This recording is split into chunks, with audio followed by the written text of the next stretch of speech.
Hello, I'm Chris. I'm a collector of contemporary art. I help artists with their business, and I showcase street art on my site, Street Art Is.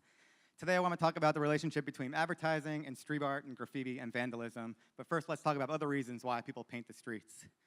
This artist named Pichote wrote his name 6 feet high on the top of this wall. You probably did this when you were younger. You grabbed a Sharpie and wrote, "Chris was here." You still do this today, but you take your phone, you take a picture, you post it to the most public place you can find, and you hashtag it selfie. This here is an example of urban renewal. In 2012, a Brooklyn resident was fed up with the urban decay of his environment, and so he started inviting artists into his neighborhood to paint the abandoned walls. This became the Bushwick Collective. Murals take up most of the neighborhood, and it has become a thriving community. Political street art has been important for anti-government protests around the world, but this is from New York City. It's also important in places of complacency, because sometimes the role of an artist is to show us what we've become. This here is a local grassroots campaign where the artist is responding to the fact that a woman can't walk around New York City without getting catcalled or harassed. And so she wheat pasted these all over the city to raise awareness and start a dialogue. She didn't ask permission, she just wheat pasted these around. This is an example of an artist advertising himself. So this is Lubo, and it's a commercial piece he put on the side of a boutique, but he actually did it because he was in town from London, and he wanted people to know that he was there, and he wanted them to come to his show, and so he painted this wall here to let you know that he was there. But now I want to talk about the public space. New York City is an amazing place. For the most part, we all love each other and get along and share social values. But our city will sell our eyeballs to the highest bidder for less than 1% of the MTA's operating budget.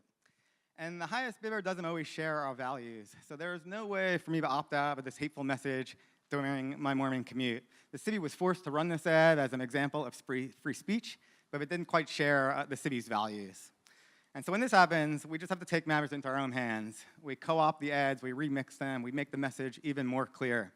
In 24 hours, in an unorganized effort, these ads look like this all throughout the city. No one asked permission to do this, you just do this because it's the right thing to do. But it's not just the obvious bad actors. Here's the world's favorite meat byproduct company making light of addiction and depression. This is like an incredibly dark ad, and for less than 1% of the operating budget, our city has sold you a depressing commute.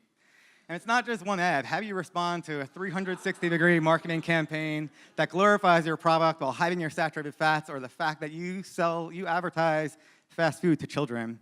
Here, Banksy wonders how depressed Ronald must feel shilling this stuff. By the time I make it to my office, I'm bullied by billboards to objectify women, to think I don't make enough money, I'm not quite attractive enough, I need to buy a new phone, I should watch more television, and I would feel really great to drink a Coke.